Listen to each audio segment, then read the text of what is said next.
All right, so my talk is Idealism, Digital Physics, and Christian Neoplatonism. And first I thought I would start with a verse here. How do I scroll on this? Just move it around and it should appear. What? It's oh, you know what? Cursor's not real. There is no cursor. I haven't used a Mac on this before. This is the usual, and We want a different. Oh, here. let's see. Does that show? Yes, it does. So once you point on there, we go. I see if you it. move it aside, then you're okay, Yep. and we can go back. Okay, so my talk is Idealism, Digital Physics, and Christian Neoplatonism. And I first thought I'd start out with a verse here. It's Romans 1:20-22. It says, "For since the creation of the world, his invisible attributes, his eternal power and divine nature have been clearly seen, being understood through what has been made, so that they are without excuse. For even though they knew God, they did not honor him as God or give thanks, but became futile in their speculations, and their foolish heart was darkened. Professing to be wise, they became fools." So now, from a science perspective, just growing up, like taking science at university and all, this kind of seems odd at first glance to the average academic. I mean, how is God clearly seen from what is made? Can't we just explain the world in purely material terms, right? I mean, you have plenty of professors today that seem to make very compelling arguments that that's the case, and so start to wonder, what exactly is Romans 1 talking about? And so why do we need the unseen to explain the seen when we have a pretty good material explanation for everything as it is? Well, it turns out that isn't quite the case. The one big clue we have is the problem of consciousness. And this is, materialist accounts cannot explain consciousness through the subject-object gap. There's an inner subjective experience, but there's also an outer physical reality, and you can't find an emotion on a piece of wood or something. So material explanations require, and furthermore, material explanations require empirical accounts, which require conscious sensations of things. So, for example, there's orange light coming out of my drive here, and well, that's a subjective sensation, but we're using that to define matter, which is kind of peculiar. There's something purely subjective that seems to be almost out there in a sense. So thus in order to understand, we need to understand consciousness before we can truly know anything about the outside world. And so because of that, we need to develop a metaphysics of consciousness before we can even really know in a robust sense. I mean, we can know in a practical sense what's out there, but in a robust sense, we can't have any true knowledge of things until we explain consciousness, because that's how we explain perceptions with. So we have a bunch of questions. Is the mind a process, property, or substance? Is it emergent or non-emergent, material or immaterial, and other one or two substances, and then where exactly is consciousness? So to start out with, we have the Searle's Chinese room thought experiment. This is to test if it's a process or not a process. And so the idea is there's a man in a room who's manipulating Chinese symbols. He's getting little notes from outside that have Chinese sentences written on them, questions written on them. And he then looks in his books to see, what the symbol, what codes correspond to those symbols. He looks those codes, goes up in another book, and is thereby able to generate responses in Chinese that he then writes down on a piece of paper and sends out. But the catch is he doesn't actually understand Chinese itself. He's just manipulating stuff from rule books. Right? He takes the input, processes through a bunch of rule books, and spits out output without knowing a single word of Chinese. And so this is a process, and commonly neuroscientists will say that the mind is a process. But the problem is that if you do that, well, he's doing a process exactly like someone who would understand Chinese would. The problem is he has no understanding of Chinese.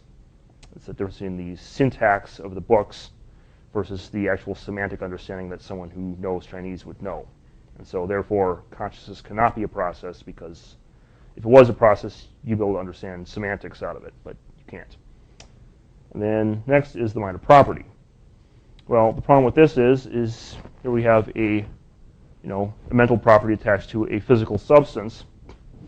And, well, if that's the case, then you're not really causing anything. You're just kind of piggyback on this material substance, and the material substance is moving along, and you have no control over it. It's just, you're kind of like hijacked, as it were, by the matter underneath. And so because we can obviously do things and we have control over actions, Even if there's no free will, we are the causes behind our actions. There's mental causation there, and therefore the mind cannot be a property either. And if it's not a property or a process, it has to be a substance.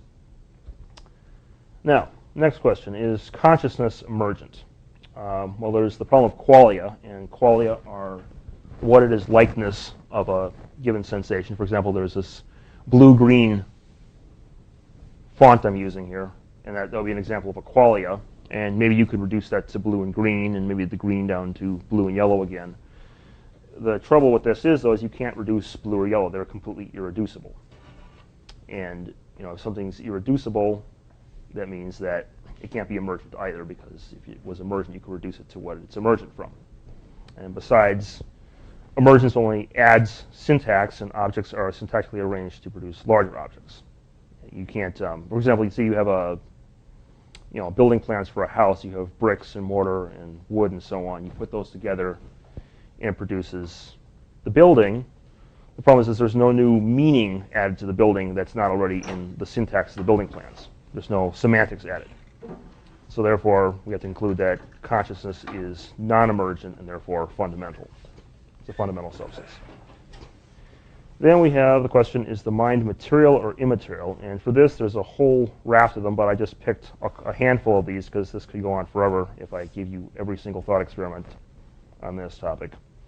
First one is Mary the color scientist, also known as Frank Jackson's knowledge argument. And the idea is there's a scientist who has been locked into a black and white room since birth. She's never seen the color red, but she happens to be the world's foremost expert on color vision.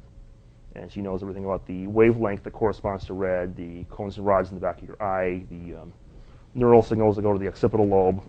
She learns every physical detail there is to know about the color red, purely materialistic understanding, but she's never seen red in her life. So this is kind of a weird thing. She knows everything material about red, yet she does not know red. And one day, she leaves the room and she learns something new, and that is the experience of what seeing red is like. And so, well, if she knows something new, if she had the complete set of material knowledge beforehand, and yet she learned something new afterwards, that it has to be non-material knowledge by definition, because beforehand she had the complete set of all material knowledge. And so therefore, the knowledge of the sensation of red is something that is immaterial, and therefore the mind has to be immaterial. Next example is Plantinga's evolutionary argument against naturalism, and this was actually a forerunner of this was from C.S. Lewis in Miracles. He says, all possible knowledge depends on the validity of reasoning. If the feeling of certainty which we express by words, like must, be, and therefore, and since, is a real perception of how things outside our own minds really must be, well and good. But if this certainty is merely a feeling in our own minds and not a genuine insight into realities beyond them, if it merely represents the way our minds happen to work, then we have no knowledge, unless human reasoning is valid and no science can be true. So the problem here is, well, actually, Darwin actually explained the problem. This is kind of funny because he kind of invented Plantinga's argument on his own a century before Plantinga. He says here, but then, with me, the horrid doubt always arises whether the convictions of man's mind, which has been developed from the mind of the lower animals, are of any value or at all trustworthy. So basically, if our minds are just the result of purely accidental chemical and material processes, then we have this serious problem, because that means our rationality and our knowledge and our understanding of truth are also the result of purely material processes. And so, well, that's the problem, because then we have mindless material forces producing mind, but if mindlessness is behind rationality, can we really call rationality rational anymore? It's just as mindless as the irrational matter behind it. So the lesson here is mindless material brain processes cannot be trusted to produce such things as rationality and knowledge and so on. And then, of course, there's Chalmers' P-zombies, and this was from a simple thought experiment where he's pointed out that you can conceive of a material body. He calls this a P-zombie or philosophic body that walks like a talking conscious person, talks like a conscious person, acts like a conscious person, but maybe it's just a really sophisticated automaton and there's no actual consciousness inside of it. And so, since this is conceivable, that you could conceive a body without consciousness that just acts conscious, then it follows that whatever consciousness is, it's something in addition to a material body, and therefore consciousness cannot be material. And of course, we have Little joke here. Daniel Dennett's response is, reason we can't get inside someone's head is because we just haven't studied the brain enough more. He's not realizing, of course, that that's strictly a third-person way of looking at the world, and you can't get, the entire point of Chalmers' argument was that you can't get first person from third person. And last one is probably one of the earliest ones, and it's actually one of the most intuitive ones, which is why I like it so much, is Cartesian skepticism, and that is we can doubt the material world, and if our minds were material, we could not doubt them. Or we could doubt them either, because we can doubt matter, but we can't doubt our own minds. Right? There's the whole "I think, therefore I am" from Descartes' Meditations, and so therefore our minds cannot be material. So we thus far have mind as an irreducible, mental substance, non-material substance. And then the question is, well, how many substances are there? Is there, one substance, or is there two substances, like a kind of a ghost in the machine, like Descartes would argue? Well, the problem with this is what's called the interaction problem.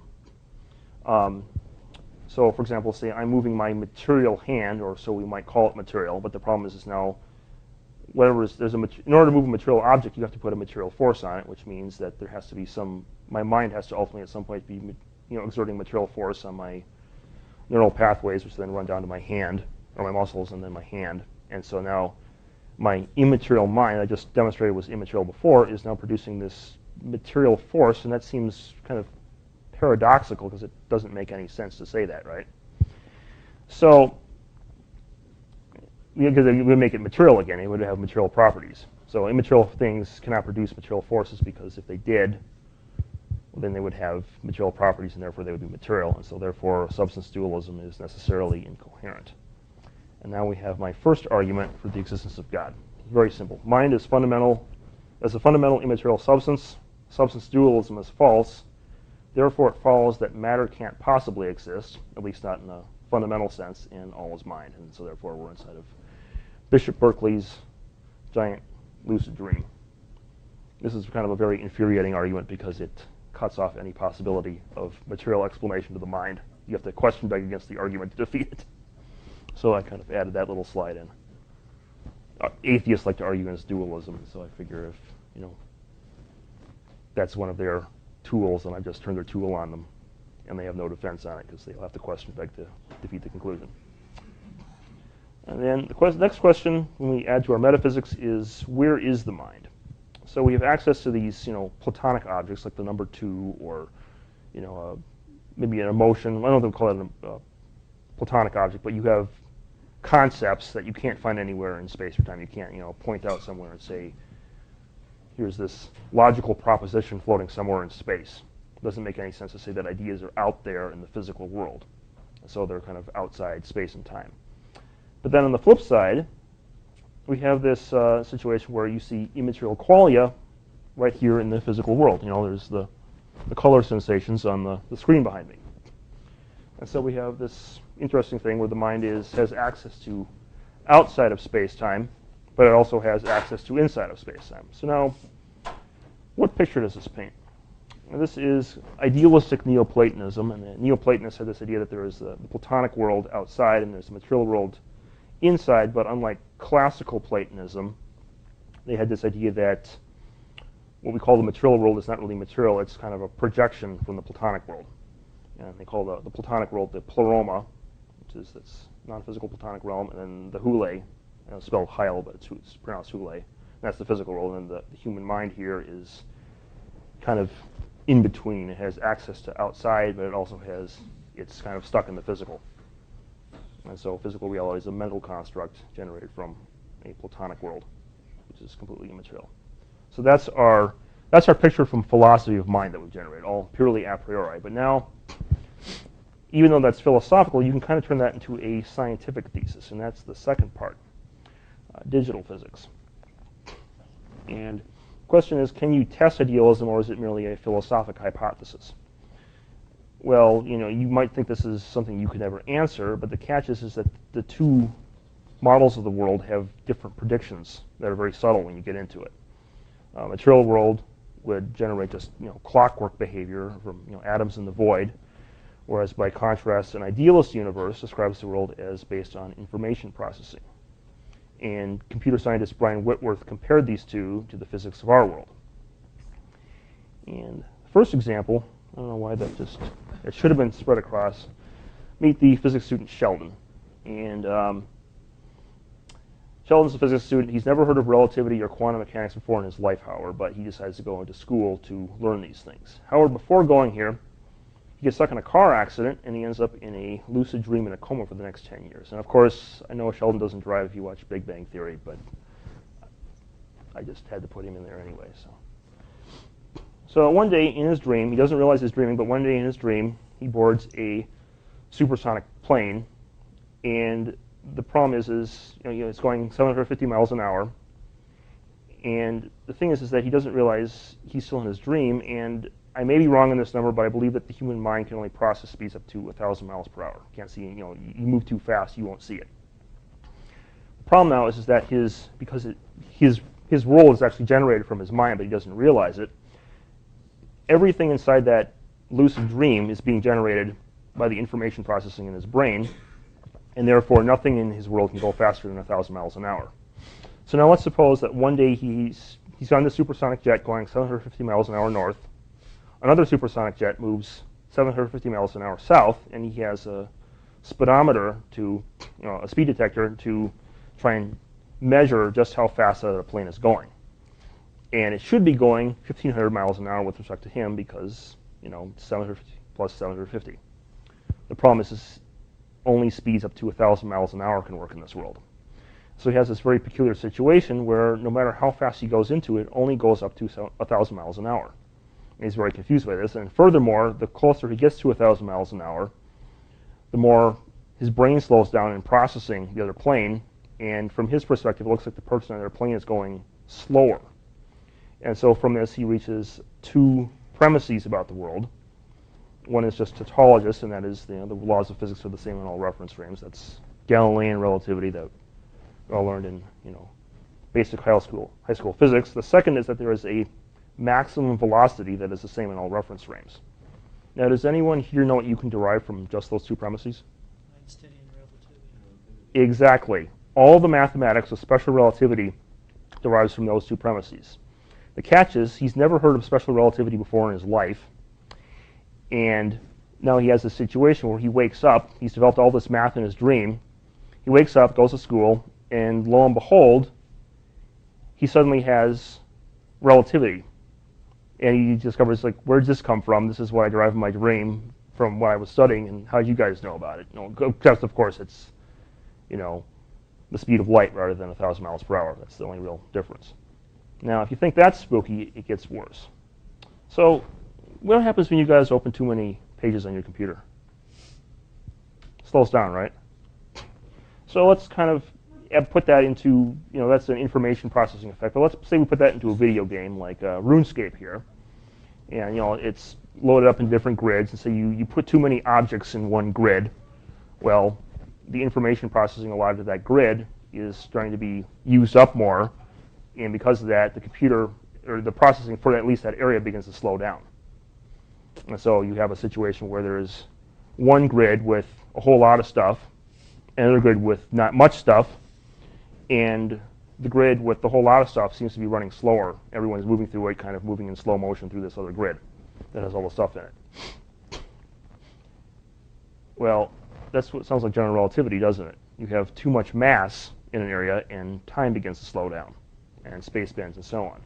Now, if you think this is just a coincidence, in 1995, a guy named Ted Jacobson actually demonstrated that something like this is actually true. This is discovered that what's called the holographic principle, which basically just says that the information content of an area is, the size of an area is proportional to its information content, or entropy.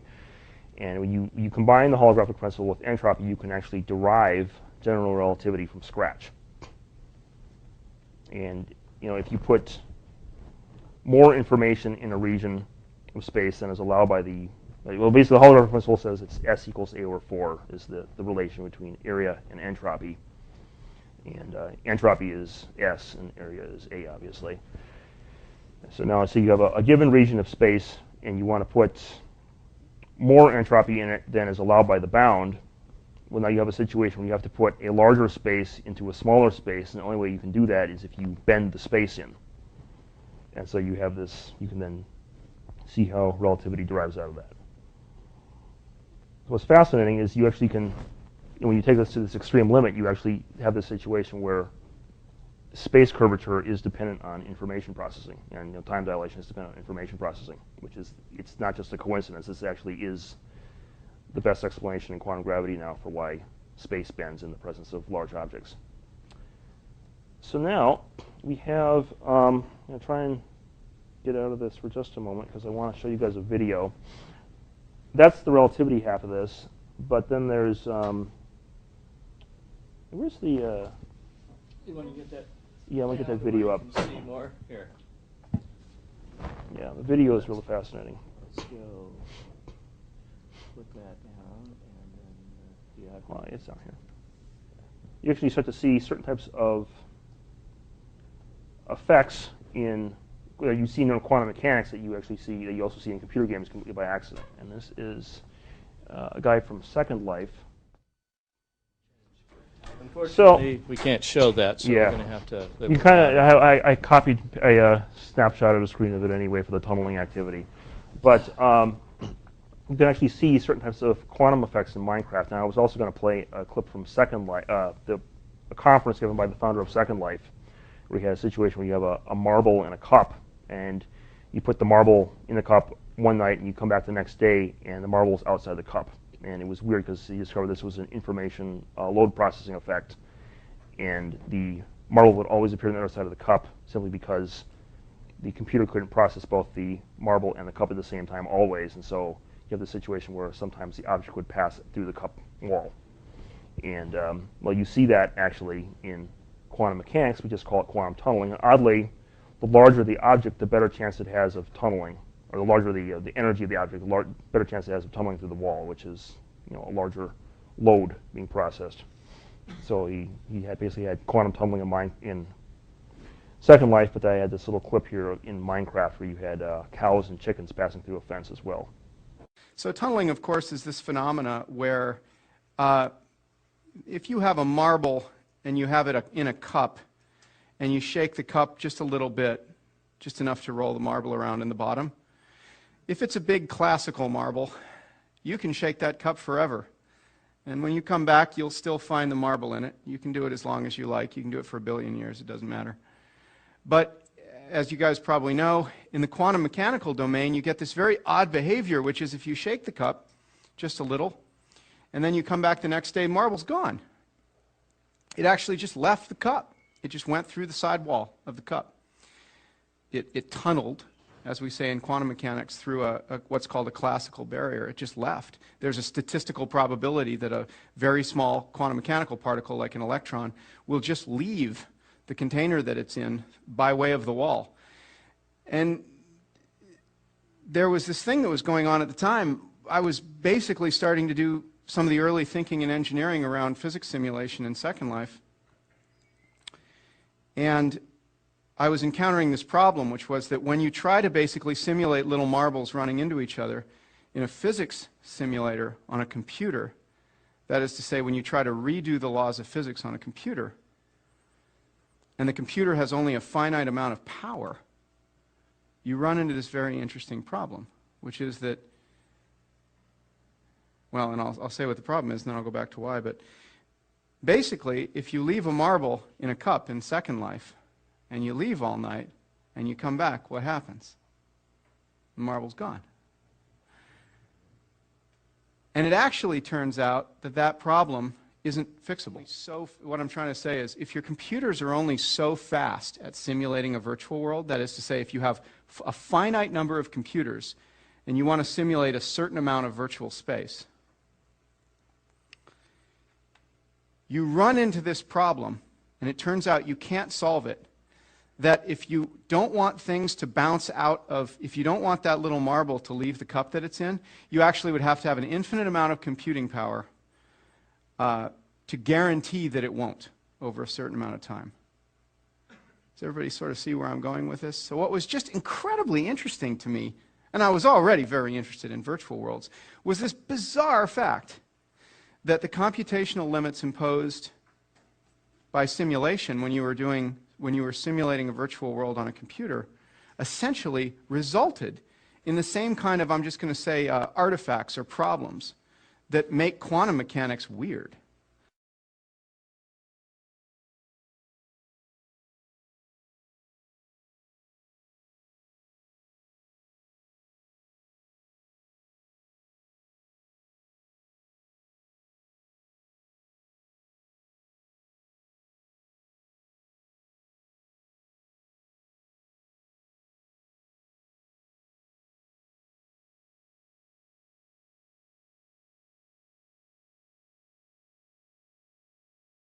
Of course, there's pixelation. That's just the fact that at the smallest possible scale, we find that space-time is pixelated. There's Planck length and Planck time, and there's discrete units of quanta and everything, just like you'd see in a computer game. And so in the last one, I had this cool clip lined up. Unfortunately, we can't play it, of Cooper pairing and superconductivity in Minecraft 2, where they had these two minecarts that were linked together. You put them together, they just automatically link, and they start going around with no resistance. And that very closely resembled Cooper pairs in superconductivity. You put them together, and then they begin to speed up with no resistance. All right. Now, in the second part, I'm guessing a lot of people probably know what this is, but I'll quickly go and run through it anyway. The wave-particle duality. Firstly, you guys are pretty familiar with the double-slit experiment, where you have the screen, and you have another, or rather the emitter, and you have the first screen with two slits in it, and there's a screen behind that picks up the interference pattern from those two slits. Now, if you fire through, particles, you'd expect to see two bands from the two sets of BB gun shots that are being fired out there. You just have these two bands in the back. If you have waves, you end up with this interference pattern, which every point where the waves interfere, you have these crests, maximum and minima, on the back wall. Now, with quantum particles, it gets a little interesting because, well, we have this situation where you shoot through one marble, or one electron, as it were, and it ends up, hitting one exact spot and not another spot. There's no interference pattern. But if you keep doing this for, an hour or so, you get this peculiar pattern, like seen here on the left, where these little marble strikes suddenly begin to resemble an interference pattern. So the problem with this is, though, is that the electron couldn't have interfered with anything because it was going through by itself. There's nothing there to have it interfere with. And so the conclusion with this was they realized that you have this wave-particle duality where when matter isn't being looked at or measured, it behaves like a wave, and it's spread out in this probability distribution, a wave function, or described by a wave function anyway. When you look at it again, you end up with your particle distribution again. Well, this became very troubling back in the 1920s. Einstein didn't like this at all because it kind of caused some serious problems for reality being real in the sense that we would think of the word real. And so he posed this paradox with two of his colleagues, Podolsky and Rosen, which is called the EPR paradox. And he basically said you have two particles sharing the same wave function, and the problem now is if you separate these particles, you measure one, the other one should collapse instantly too and change on their property instantly, even though it's miles away, and this violates locality, and that's completely insane if the world's physical, and so therefore quantum mechanics can't be true, he said. Well, they did the test, and with the Bell's inequalities, actually test this, and discovered that, lo and behold, this phenomenon that Einstein thought was impossible actually does exist, and that's what we call quantum entanglement. You have two particles that have a superposition of, say, one state and another state. You measure one particle, and then instantaneously, a million miles away, the other particle flips to the opposite state. And, well, some people, they really, really wanted to keep their realism, and so they posited non-local hidden variables. Well, I'm not exactly certain on the details of this experiment, but I do know that in 2007, they actually had this called the Legates inequalities, and then Anton Zeilinger from Vienna tested these, and he discovered that, well, these fail also, and so therefore, not only is local realism false, but non-local realism is false, and therefore, realism on the whole is false. And so this caused some serious trouble when this came out in Nature. And a really vivid example, a really vivid demonstration of quantum non-realism comes from the Koch-and-Specker theorem test. And does anyone know about the three cups in a ball trick you see at circuses? You always try and pick which cup it's under, and you always get the wrong one.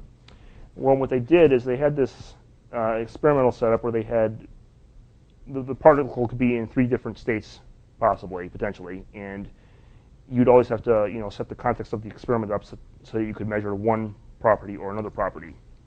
And the problem was that each time you did this, no matter which property you selected for, you always got it wrong every single time. And so we now have this kind of peculiar situation where, if the world's real, the particle should have one you expect it to be right at least a third of the time, right? I mean, it's got to be something. But no matter what you do, you always get it wrong. And so therefore, the particle could not have had properties prior to measurement. And so Zeilinger concluded from this, there is no sense in assuming that what we do not measure about the system has reality. And so this is one of the coolest examples of non-realism. And then just to make sure, some people have criticized this about my model. They say that this is different from philosophic realism, and well, I quickly just point out the definition of philosophic realism and compare it to the scientific definition. And philosophic realism says physical reality exists independent of observation. Counterfactual definiteness, which is the term used for scientific or not scientific realism, but realism in the objective reality sense. The state of a system exists independent of a quantum system exists independent of observation. So you can see they're really the same thing.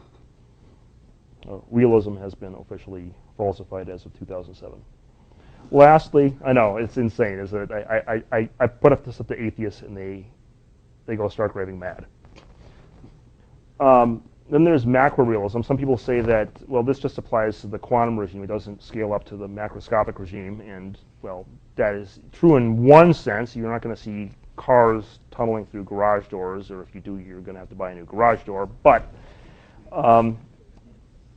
they tested this also, that inequality, they test this also. I mean, the quantum effects are still there at the macroscopic scale, just very, very tiny. They don't, they're not visible, but that doesn't mean they're not there. So they had tested these. This is the Leggett-Garg inequalities, and these were falsified by 2 of Zeilinger's students in 2011, Hoffler and Bruckner. And the conclusion of this is that there are macroscopic quantum superpositions, and what we call the classical world is just a limiting case of the quantum world.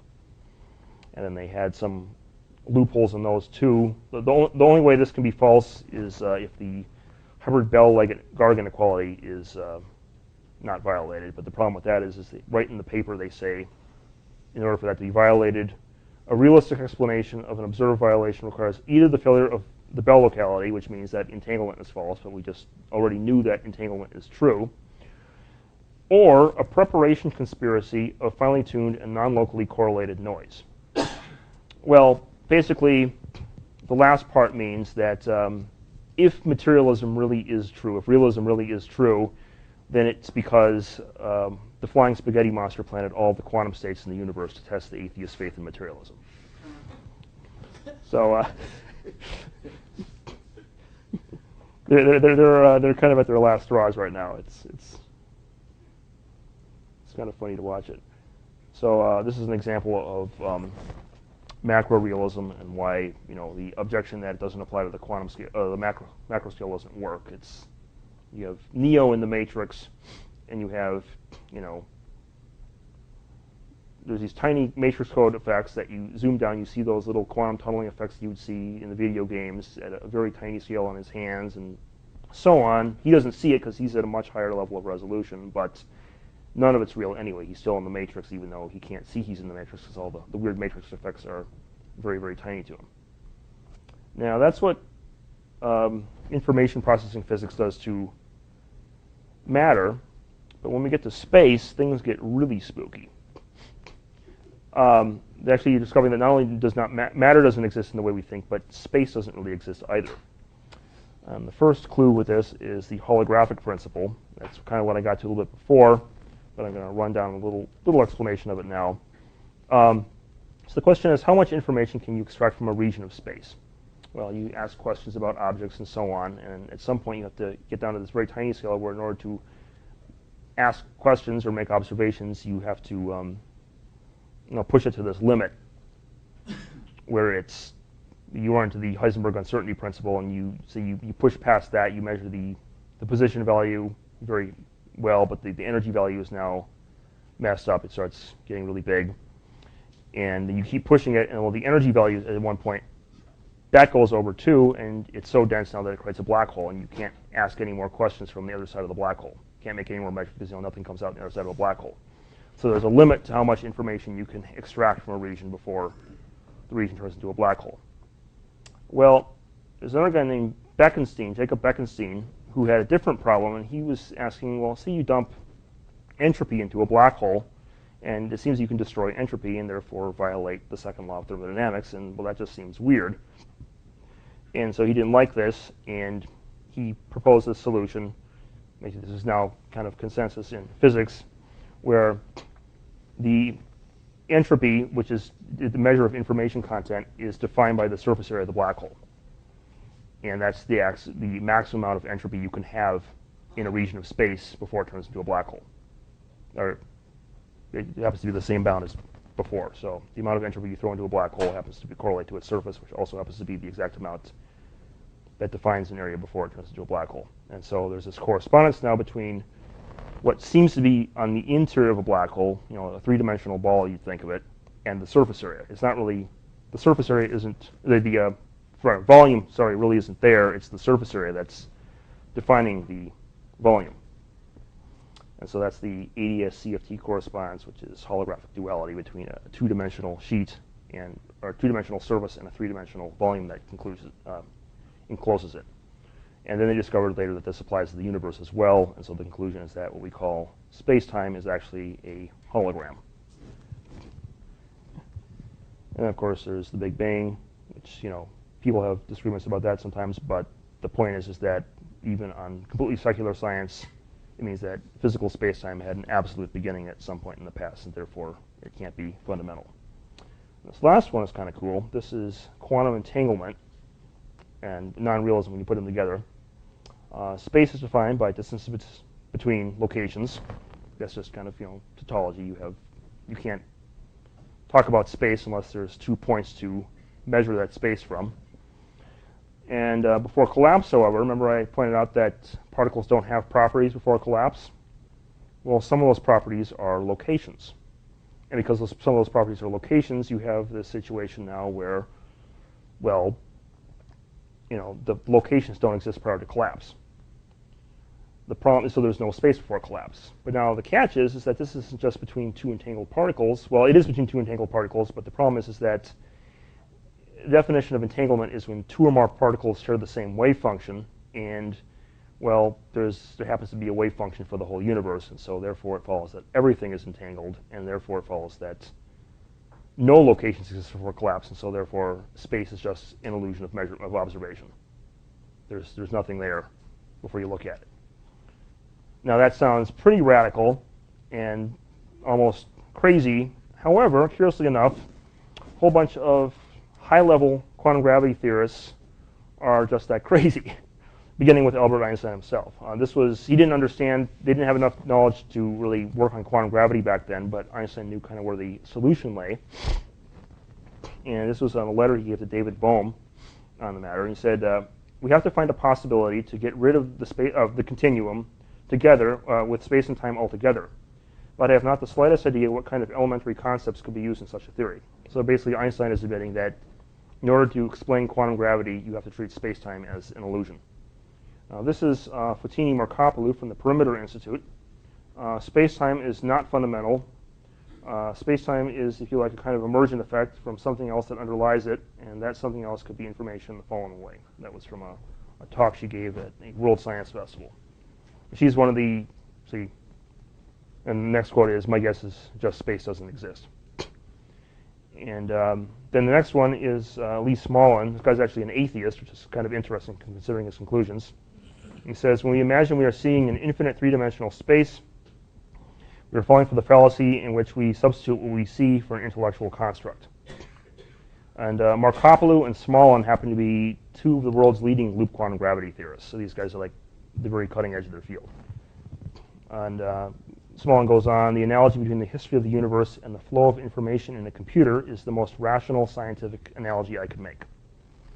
And then there's Hermann Berlin, who's a string theorist from Princeton. He's very famous. He and his brother are two of the world's leading string theorists, and they're very into entropic gravity, which is a field of quantum gravity. He says, information is going to be our starting point, and space-time is not something that we start with.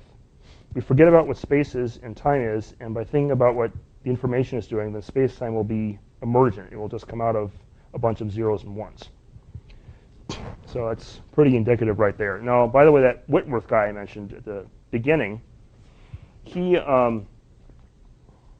mentioned that he had his whole, you see all these virtual reality properties? He had a whole list of these, and he discovered that all of the weirdnesses, not just the ones I showed you, but all the weirdnesses you see in modern physics combined all resemble virtual reality effects.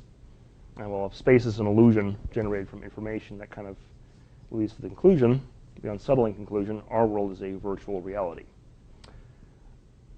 Now, the next part of this is a little bit uncomfortable to physicists. They don't like bringing consciousness into physics, but we're going to do that anyway. So, there's consciousness causes collapse. Remember before when I said that you look at the wave function and it collapses, and well, they'll say that it's not your mind that's doing the looking, it's a measuring apparatus, a camera or a photodetector or something. But the problem with that is well, that's also a quantum object. We just demonstrated before that macrorealism entails that, or the falsity of macrorealism entails that large things need to be collapsed too, and they've actually seen large things being collapsed now. You can actually see with the naked eye. So we have this problem where the camera detects the object, but now who collapses the camera, and so on. And there's this famous Wigner's friend thought experiment where there's a cat stuck in a room, and the cat is, a cat in the box rather, it's a Schrodinger's cat. It's either dead or alive before you look at it. But then you open the cat up, and open the box up, and it collapses to being either dead or alive. And Wigner wants to do this experiment, but he decides to go to lunch and gives his friend over to do the experiment instead. And he locks the door, and then he comes back from lunch, and before he unlocks the door, well, he's not looking at his friend or the cat. His cat and the friend are in superposition together. There's a happy friend and a live cat, or a sad friend and a dead cat, and then he opens it up and looks. And so the problem is that collapse is always relative to the reference frame of the observer, and so therefore it has to terminate on collapse at some point, on the consciousness at some point. So that's the difference between Copenhagen just kind of leaves that unended, and von Neumann kind of completes Copenhagen. Now, a lot of physicists don't like this very much, and they had a poll a couple years back that Zollinger did on physicists asking the question, does the observer play a role in quantum mechanics? And the results in this were kind of interesting. Some 50% of them, 50+% of them said that it plays a, quote, distinguished role, a role in the formalism, but no distinguished physical role. And the next question was, does it, and it was, the next option was, yes, it plays a role in the physical world. And that was only 6%. And this is kind of funny because what it demonstrates is that what the physicists are saying that picked the first option was that they know the math says, they say that the formalism says that consciousness does cause collapse, but they're saying that they don't believe their own math anyway. And I actually pressed a couple of physicists on this, and it turned out they didn't really have any good arguments, and they just got frustrated. It was pretty. One of them actually, well, one of the excuses is that we don't know enough about quantum mechanics yet to really say, and so they're just saying this is kind of an instrumentalist view, and they're not treating it as really just as a way to describe things until they get a better theory. The problem with that is well, we had all those tests beforehand that ruled out all the loopholes, so that doesn't really work as an excuse anymore. And then, of course, there is the, which leads to the ultimate conclusion, is the anti-anthropocentric bias. And I actually pressed one guy on this, and he said, we don't know, but it's certainly not consciousness, because if it was consciousness, that would make humans special in the universe, and that's ridiculous, and so on. I didn't say it was a human mind doing all the collapsing. But he didn't want that because he's an atheist, and so he couldn't have that conclusion, even though it's like, we don't know what it is, but it's certainly not that, even though all the evidence points to that. Now, that's the first way to bring consciousness into physics, but that's really controversial, obviously, even though it shouldn't be, because it's pretty obvious what they're doing there. The second way is kind of clever. This is integrated information theory. This actually comes from a guy from my state, from Madison, not Milwaukee, named Giulio Tononi. And you notice that, materialists have this integrated information theory. You notice that, there's this problem with understanding consciousness, and even materialists are going to disagree on what consciousness actually is, right? Some people will say it doesn't really exist at all, or it's emergent, or it's a brain process, but they don't know which part of the brain. And so what he said is, let's forget who's right about that, and maybe we'll even throw dualists and idealists in there, and we're not even going to ask the question, what is consciousness in terms of something else. We're just going to ask, what is consciousness like from a first-person perspective, and quantify that, and we're going to deal with how to tie it into the outside world later. And so, well, if you look at your own consciousness for a moment, all you have are your thoughts and your ideas inside your mind, and your perceptions outside your mind. And all those things are just information. And they're integrated together into a single state. And so he decided to take this on board, and he calls it, that's his integrated information theory. There's phi integration. He calls it phi. So conscious states are simply integrated information. Well, as it turns out, when you apply this to quantum mechanics, entanglement produces phi integration. So when you have an entangled system, you have a small amount of integrated information there. Now, Tononi actually doesn't really have a problem with this because he's a panpsychist. He thinks it's a material substrate, but he thinks that, there's information there. And he thinks it's kind of a weird effect of his model where you have little states out there that have bits of consciousness, but he doesn't think it's a problem because it's not consciousness in the highly developed way that we have it. So he's like, whatever. But this has deeper implications when we go back to the physics I just mentioned before. Now, the cool thing is this integrated information theory is actually probably the foremost theory in cognitive science right now. Like, everyone's jumping on board this, which is it's kind of interesting to see where this is going to go. Now, the last way to tie physics into consciousness is quantum cognition. And this was from just last year. They discovered that certain cognitive processes can be modeled by the Schrödinger equation as a wave function. So, when you sometimes kind of vacillate between two choices or two opinions, and you're kind of holding both at the same time. They seem conflicting, but like you can't really make up your mind, so you sometimes maybe even double thinking. You think two things at the same time that can't both be true, but you kind of think them anyway. Well, that was one of the examples they used. They had I saw an article on this a while back, and I don't remember all of the details, but I do remember that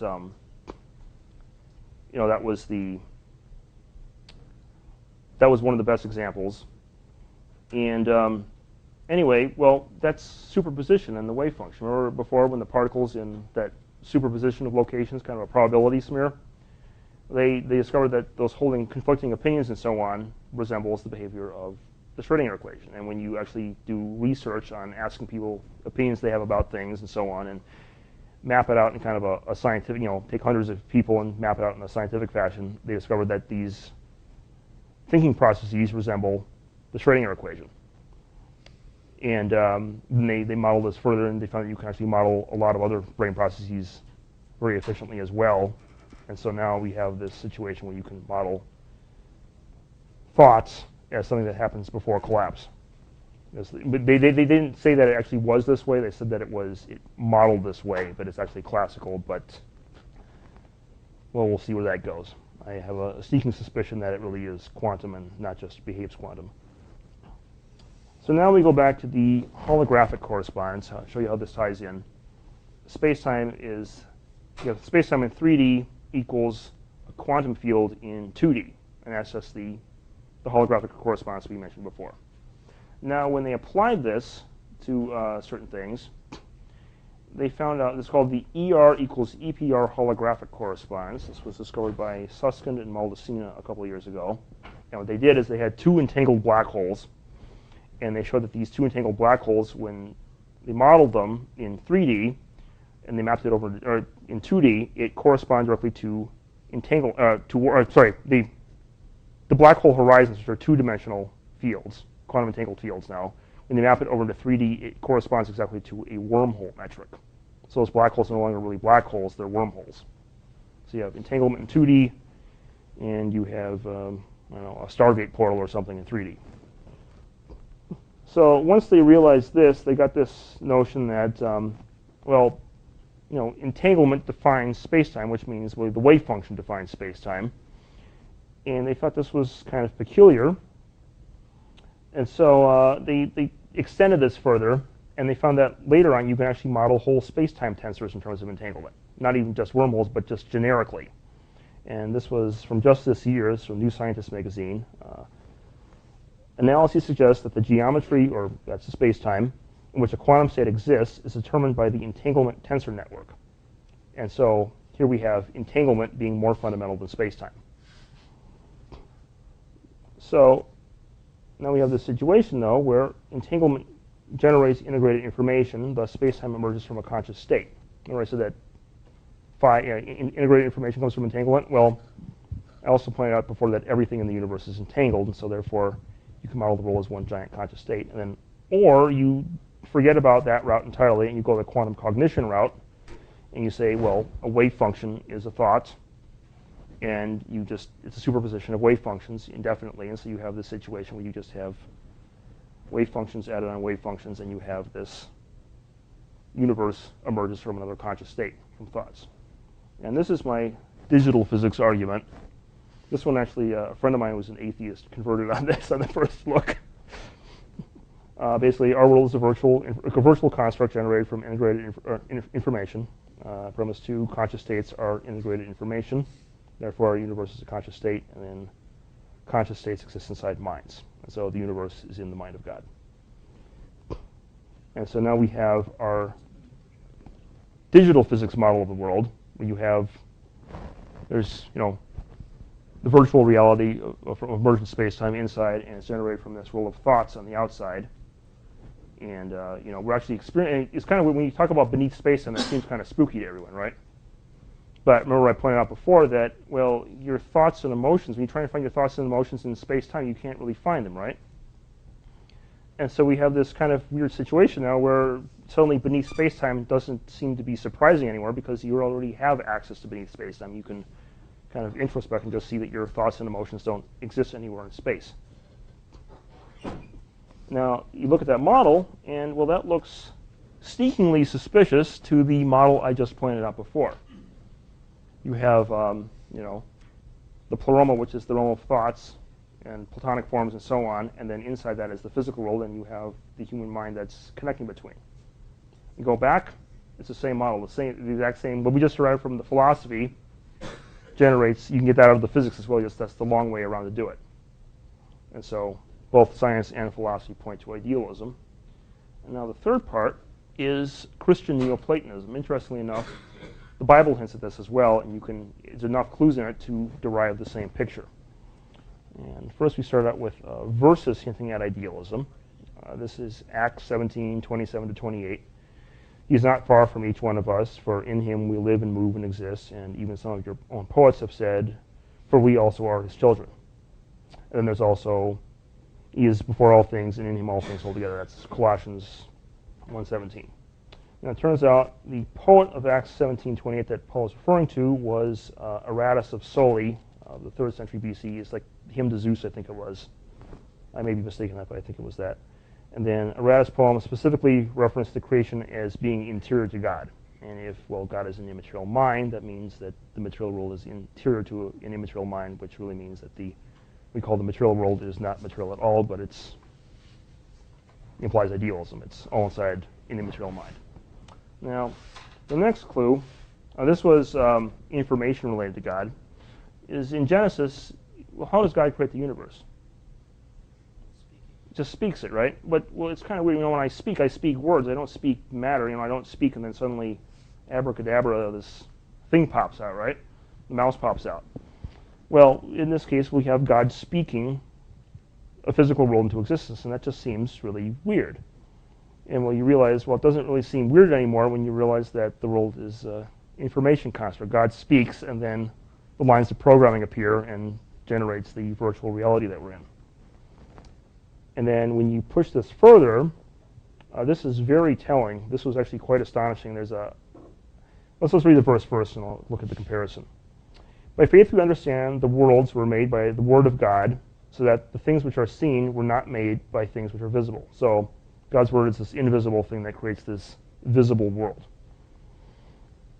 And now we have, this guy is not religious at all, just a scientist who believes in information. He was one of the earlier scientists who believed in information monism.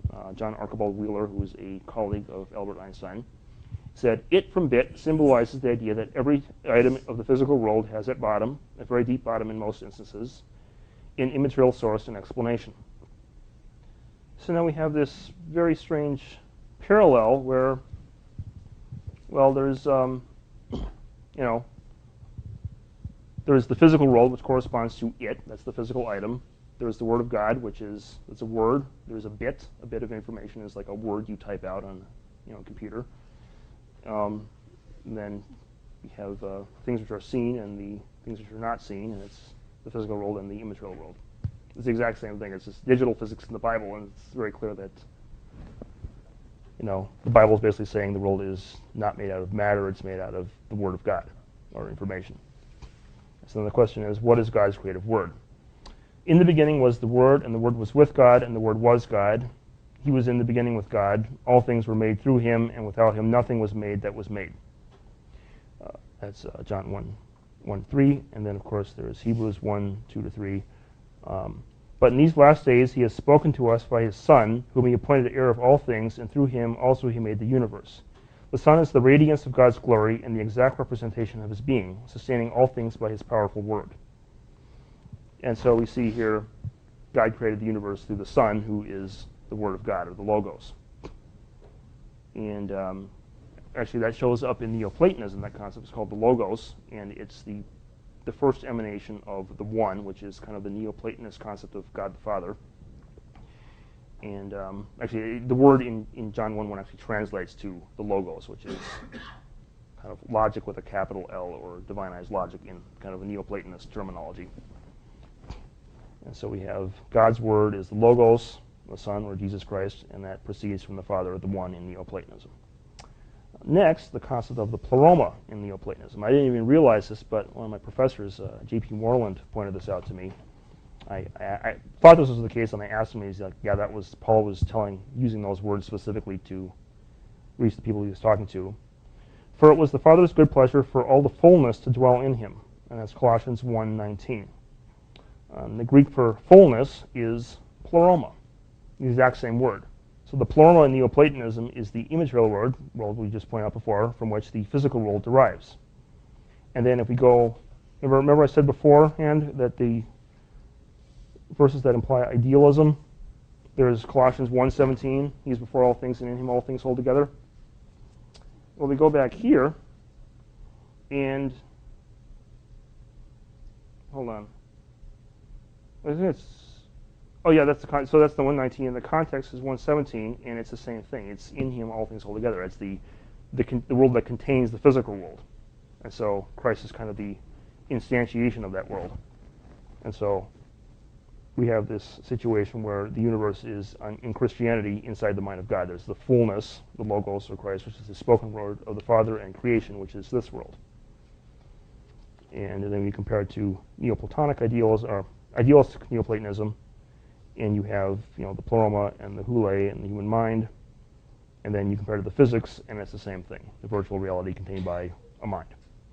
And so then there's this atheist friend of mine that he really didn't like me doing this. I started this kind of mini movement on YouTube, and he didn't like that, and so he's saying sarcastically, "So great, you figured it all out. We are a simulation in the mind of our Lord and Savior Jesus Christ." And I'm like, yeah, basically.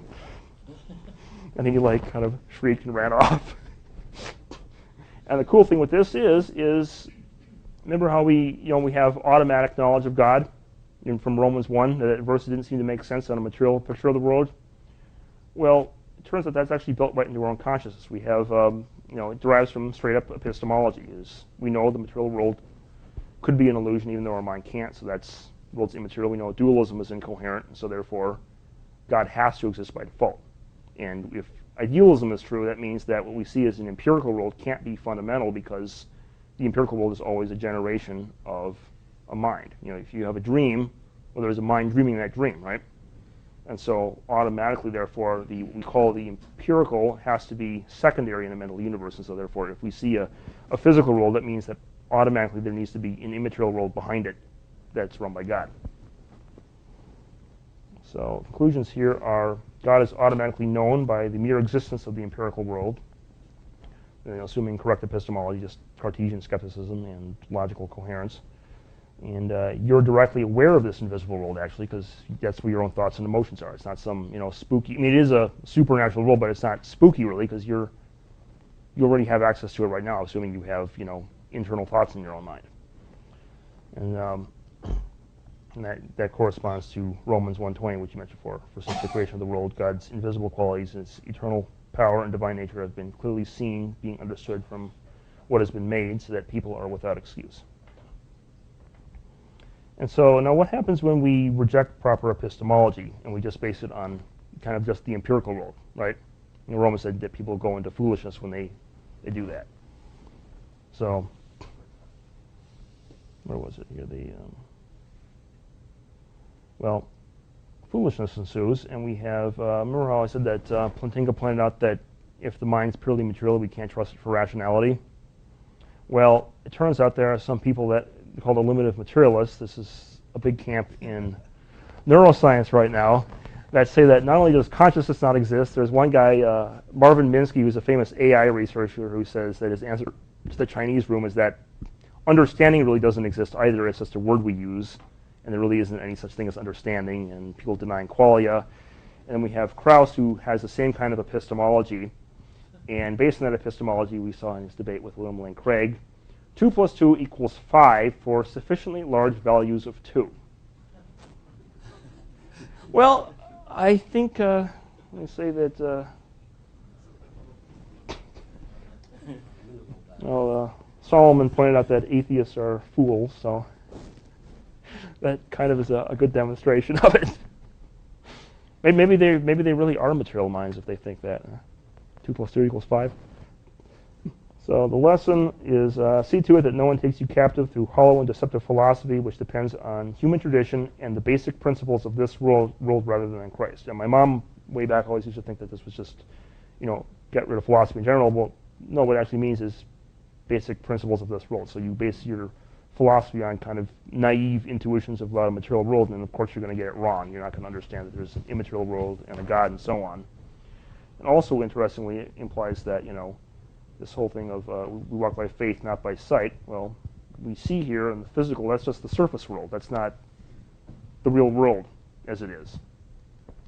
And so underneath that, that's the world that God's governing it from this other world, and so we don't have to worry about what we see on the surface. God's got it all under control underneath, even though what looks like in the physical world might be bad. And so knowledge of God is therefore built directly into our own consciousness. And that about sums it up.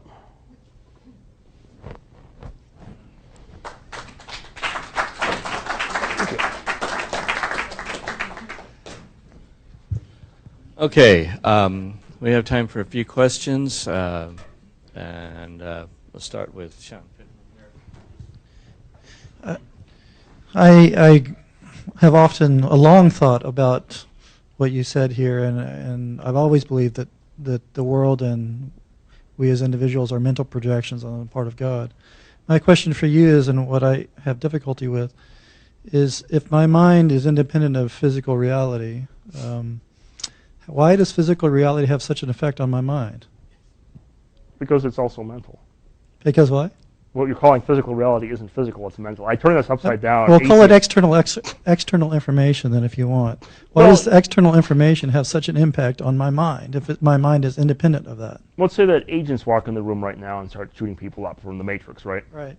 You're still going to be affected by it, even though you're still affected by the virtual world because you're inside of it, or you're in Counter-Strike, and, you're going to be afraid of the guy running around the corner, even though he maybe just be an NPC or something, and you're also going to get shot by it, and maybe a psychosomatic effect. Well, it's going to be more than a psychosomatic effect, but you're going to have, we call the material world is also mental, and so it's going to have an effect on us. So I'm not entirely, it's like in The Matrix, which is a very interesting movie, but I'm not really independent of the so-called physical world because I am part of the underlying world as well. I mean, it impacts me.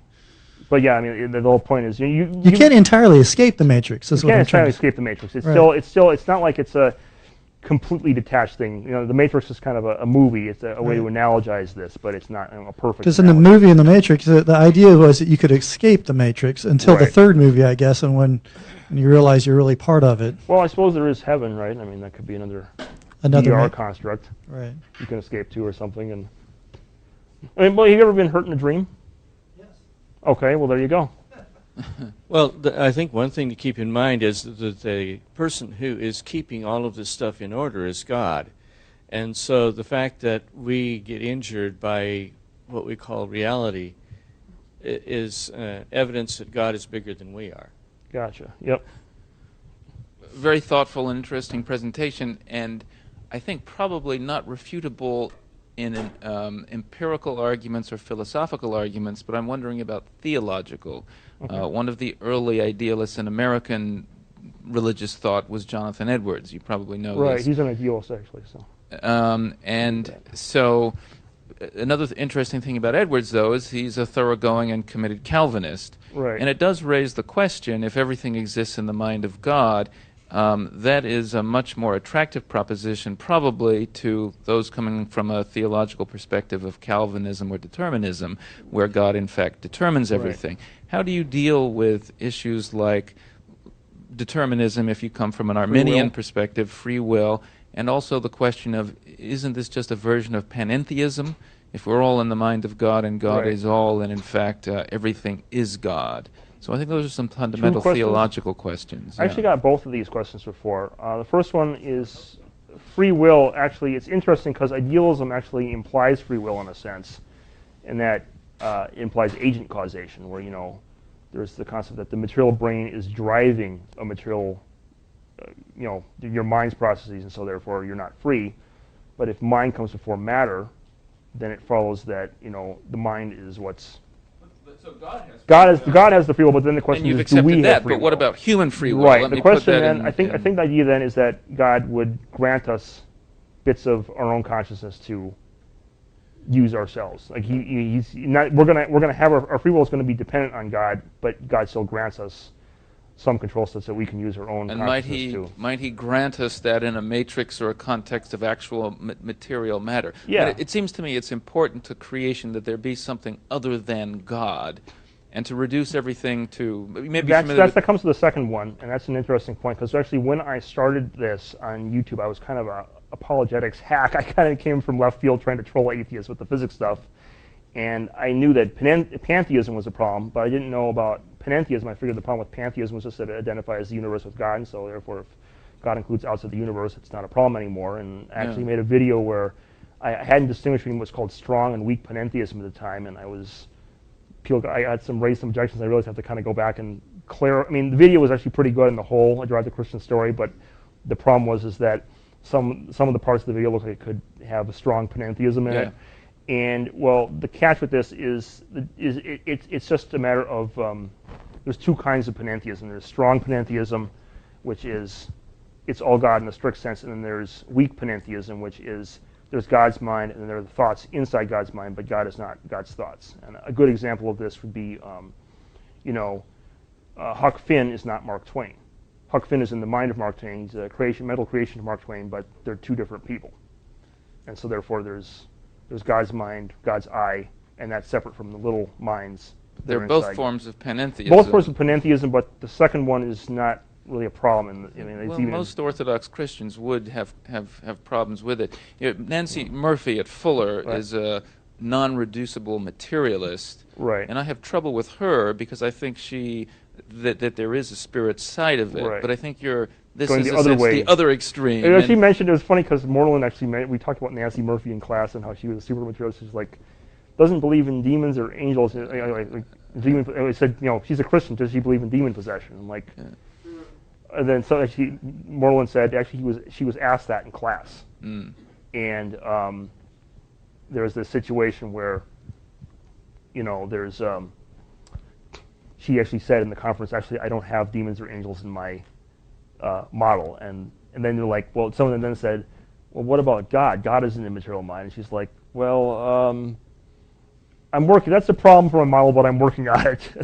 So I think the answer with this is that, you might want to call it weak panentheism if you want, but the thing is this problem, because the Eastern Orthodox Church is weak panentheist, and they've actually run across this problem before, and so they've solved it by calling what they call the energies essence distinction, where there's God's essence, which is God himself, and then the energies that kind of proceed from God, and that's what creation is. And so God's energies are therefore distinct from God's essence, and that's kind of how they solve it. And that's he can allow portions of himself to act independently of his own will. Well, he's running a simulation, I guess, and he's letting things. He's letting things act separately from his own. If he wants to. If he it's still, he can still call the shots and just put an end to it right then if he wants, but he gives us. That's why this is attractive to. This tends to be attractive to reform thinkers and reformed epistemology. The Right. epistemology you're describing here is essentially reformed epistemology, and most Arminian theologians or philosophers. That's why we would have difficulty with this. Right. I'm actually, believe it or not, an Arminian myself, so I've read it. It's just has come up before. I know. Well, the other funny thing is with this is that there is actually an argument from free will towards idealism, and it comes from, this is the Conway-Coken free will theorem, and what they showed was, remember I said that of course the question is it God's mind or is it our mind? But then I pointed out in the von Neumann chains that our minds do collapsing too, and so what they said is either matter causes mind or mind causes matter. And so now we have this situation of, well, we've demonstrated non-realism in quantum mechanics where the particle doesn't actually exist before you look at it. And so therefore, if it's our mind that's doing the processing or the observing, then therefore our mind is causing the matter, and therefore there's at least agent causation there. And so, we choose what we were going to do, the experiment, and we're going to have free will. And of course, God can do all that too. He can choose to make, the world this way or that way, but then there is a little tiny percentage of that God grants to us to choose to do, experiments. And so they actually showed that if free will does not exist, then that means that in some of these experiments, the laws of physics would have to have conspired eons in advance to generate everything up to the exact point of measurement. And so. You also said something about creating a robot that looks like it has free will but doesn't really. How do we know that we aren't like that? Well, it didn't say that has free will. It behaves, because you can create robots like on, there's some of those. Right, but acts indistinguishably from what you would expect from another person. Well, that's an interesting question. Penrose had this book where he talked about that, and he thought that that wasn't completely true. That was Searle's argument, and I think Searle was saying that. There's a lot of our things which are kind of predictable in some respects, right? So, for example, our understanding. If I ask you the question 2 + 2 = 4, or what is 2 + 2? Unless you're Lawrence Krauss, you're going to say the answer is 4, right? Right. And, well, Lawrence Krauss is crazy because he's an atheist and he refuses any immaterial things, and so therefore he insists that it's all empirical, and so therefore 2 + 2 = 5, but we can kind of predict that from him too. So it's always been my thought, though, that from the human perspective, you can't really tell. I can't really prove my own freedom. that's I have to sort of depend on faith that God has given it to me because he said so. Yeah, I can make arguments for free will, but I think at the end I might have to agree with you. There are arguments against, and I agree with you that we have free will, but it's hard to prove. It's hard to prove. Yeah. I have some arguments, but I'm on your side on that, and I've dealt with this. I've had this problem come up with my model before, and I have some solutions to it, but it's kind of in the works. So. Okay. Did you still want to speak?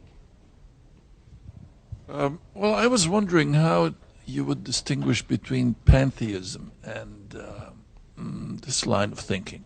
Well, that was beforehand, so how do I get it back up? Uh-oh. Oh, it's off. Okay.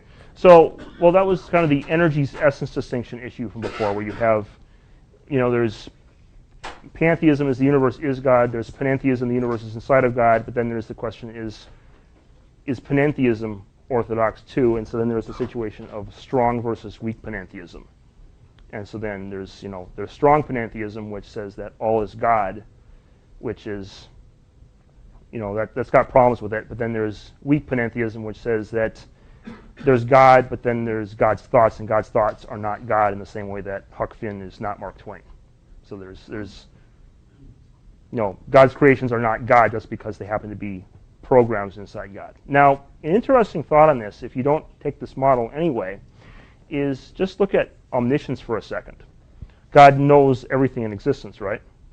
That means he knows the number, your hairs in your head counted and all this. And if he has that down to the exact atomic level, subatomic level, he has knowledge of all those quantum states too, and so therefore he has an exact simulation of the universe going on inside of his mind right now, simply because he's omniscient.